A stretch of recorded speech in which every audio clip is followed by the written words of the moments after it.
श्री कृष्ण के द्वारा गीता और महाभारत के युद्ध में कही गई बातें आज भी लोगों को जीवन में एक नई दिशा दिखाती है। श्री कृष्ण ने कर्म, धर्म और व्यवहार से जुड़े कई ऐसे वचन दिए हैं जिन्हें जानकर आपको इस संसार में एक प्रेरणा के साथ जीने में मदद मिल सकती है। तो आइए जानते हैं उनके ऐसे ही कुछ आध्यात्मिक विचार। श्री कृष्ण कहते हैं, कर्म का फल व्यक्ति को उसी तरह ढूंढ लेता है जैसे कोई बछड़ा सैकड़ों गायों के बीच अपनी माँ को ढूंढ लेता है।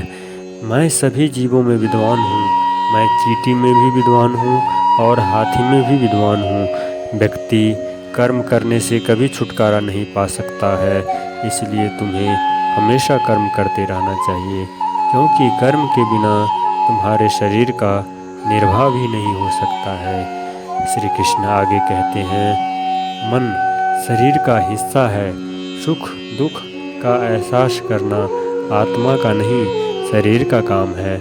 मान अपमान, लाभ हानि, गम और खुशी सब मन का खेल है। मैं हमेशा तुम्हारे साथ और तुम्हारे आसपास रहता हूँ, चाहे तुम कुछ भी कर रहे हो। मनुष्य उसके लिए शोक करता है जो शोक करने योग्य नहीं है, और फिर भी ज्ञान की बातें करते हो। बुद्धिमान व्यक्ति ना तो जीवित और ना ही मृत व्यक्ति के लिए शोक करते हैं। श्री कृष्ण आगे कहते हैं, मोहग्रस्त होकर अपने कर्तव्य पथ से हट जाना मूर्खता है, क्योंकि इससे ना तो तुम्हें स्वर्ग की प्राप्ति होगी और ना ही तुम्हारी कीर्ति बढ़ेगी। और आगे कहते हैं, निर्बलता अवश्य ईश्वर देता है, परंतु मर्यादा मनुष्य का मन खुद निर्माण करता है। विषयों का चिंतन करने से विषयों की आसक्ति होती है, आसक्ति से इच्छा उत्पन्न होती है और इच्छा से क्रोध होता है, क्रोध से सम्मोहन और विवेक उत्पन्न होता है। श्री कृष्ण आगे कहते हैं, अमीर बनने के लिए एक क्षण संग्रह करना पड़ता है, किंतु अमर बनने के लिए एक एक कण बांटना पड़ता है। जन्म लेने वाले के लिए मृत्यु उतनी ही निश्चित है जितना कि मृत होने वाले के लिए जन्म लेना। इसलिए जो अपरिहार्य है उस पर शोक मत करो। श्री कृष्ण आगे कहते हैं, क्रोध से भ्रम पैदा होता है और भ्रम से बुद्धि व्यर्थ होती है, और जब बुद्धि व्यर्थ होती है तब तर्क नष्ट हो जाता है। जब तर्क नष्ट हो जाता है तब व्यक्ति का पतन हो जाता है।